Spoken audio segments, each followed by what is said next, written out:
बहुत देर से कोई बस नहीं आई। मैं खड़े खड़े उकता गई। एक अजीब सी सुस्ती ने मुझे घेर लिया था।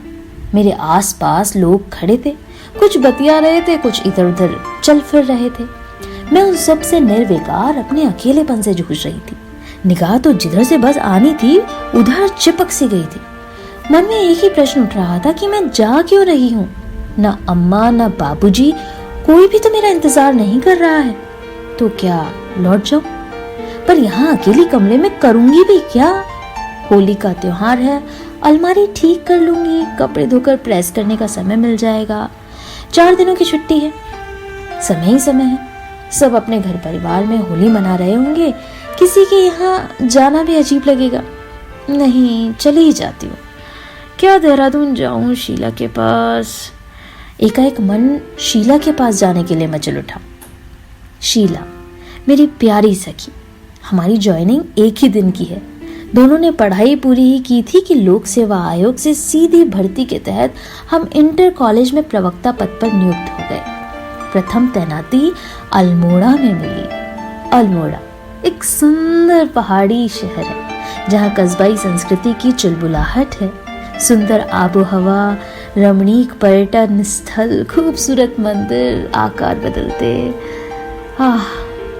राज की स्मृति चिन्ह और बहुत कुछ। खिली धूप और खुली हवा, ठंडा है किंतु घुटा हुआ नहीं। मैदानी क्षेत्रों की न धुंध न कोहरा, सब कुछ स्वच्छ निर्मल। जल्दी ही हमारा मन वहां रमने लग गया। दोनों पढ़ने वाले थे। जल्दी हमारी दोस्ती परवान चढ़ने लग गई। साथ ही खाना खाते और खाने का रस बना रहा।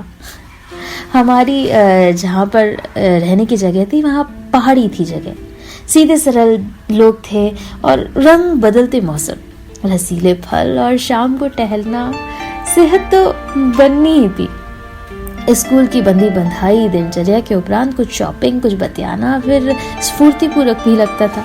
अन्यथा स्कूल का माहौल, बाप रे, एडमिशन, टाइम टेबल, लगातार वादन, होमवर्क, यूनिट टेस्ट, हमारी सालाना कॉपियां, रिजल्ट, प्रतियोगिता, सांस्कृतिक कार्यक्रम, सदन, पत्रिका, संचिका, अभिभावक संघ, बैठकें, प्री बोर्ड, बोर्ड परीक्षा, गृह परीक्षा, प्रैक्टिकल्स।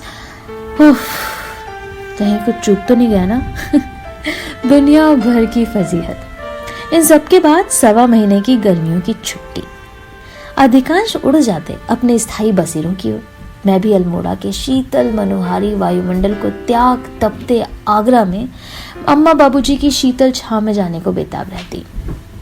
अम्मा बाबूजी की दवा, खुराक, सामाजिक व्यवहार, कपड़ों की खरीदारी में कब ग्रीष्म अवकाश फुर्र हो जाता पता ही नहीं चलता। आते आते भी मैं जल्दी आऊंगी ये कहकर निकल आती। साथ में कुछ दिन देहरादून में दीदी और जीजाजी के पास भी रहती। वो भी इंतजार सा करते रहते। दीदी कमजोर थी, 3 बच्चे छोटे छोटे। किसी भी जरूरत पर मुझे ही जाना पड़ता था। मेरे बार बार चक्कर काटने से शीला खींच जाती। एक दिन फटी गई। गजब की ठंड थी। पहाड़ियां बर्फ से लकदक हो रही थी।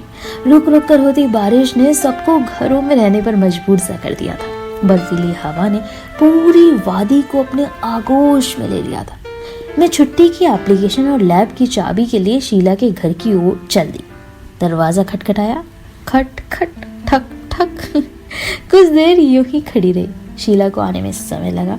बिस्तर में रही होगी शायद। हाथ में बैग देखते ही बोली, इस मौसम में इतनी ठंड में चिड़िया भी घोंसले में दुबकी है और तू बर्फीली हवा की तरह बेचैन है। देहरादून से जीजा जी का फोन आया है। हनी को चोट लग गई है, शायद ऑपरेशन कराना पड़े। तेरे तो कई ऑपरेशन कर दिए इस बुलावे ने। शीला ने बात पूरी सुने बिना जिस विद्युक्तता से मेरे हाथ से चाबी और एप्लीकेशन ली और दरवाजा पटका खटाक से बंद कर दिया। बरसों बाद भी उसका कसीलापन धमनियों में बहते खून में तिरने लगता है। शीला की बात से नहीं, हनी के व्यवहार से। पिछली बार जब मैं उबाऊ और मैले सफर के बाद देहरादून पहुंची तो बड़ी देर तक हनी और बहू मिलने नहीं आए। हनी के मुख से मिलने वाले वाक्य, मसी फिर आ गई है, ये अनायास मुझसे मेरा साक्षात्कार करा दिया। ऐसा नहीं था कि उनकी आंखों में धूमिल होती प्रसन्नता की चमक और लुप्त होते उत्साह को मैं महसूस नहीं कर रही थी, किंतु मैं अपने भ्रमजाल से बाहर नहीं आ पा रही थी। सब कुछ बदल रहा था, केवल मैं रुकी हुई थी। शीला ठीक ही कहती थी, निकल इस व्यामोह से, सबकी अपनी जिंदगी है, किसी को तेरी जरूरत नहीं, सब फायदा उठा रहे हैं, अपनी सुध ले थोड़ी। मुझे बेचैनी सी होने लगी। बैग से पानी की बोतल निकाली, कुछ घूंट पानी के पिए। इस बीच एक बस आई, ठस्सा ठस भरी हुई। मैं अपनी जगह से हिल भी नहीं पाई। लोग सरकती बस में लटकते चिपकते और चले गए।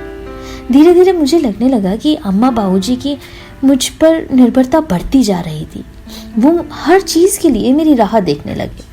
मुझे गर्व होने लगा अपने लंबे भाइयों का कद छोटा होते देख। उनको ये जताने में मुझे पुलक का अनुभव हो रहा था कि मेरे रहते हुए अम्मा बाबूजी को किसी बात की कोई कमी नहीं है, उन्हें बेटों की कोई दरकार नहीं। भाई भतीजे कुछ खींचे खींचे रहने लगे थे, भाभियां कुछ ज्यादा चुप हो गईं, पर मैंने कब परवाह की। बीच बीच में बाबूजी मुझे इशारा करते थे, परंतु मैंने बात को छूने की भी कोशिश कभी नहीं की। आज अम्मा बाबूजी नहीं है, बादलों का वो टुकड़े टुकड़े हो गया जिसे मैं शाश्वत समझ लिया था।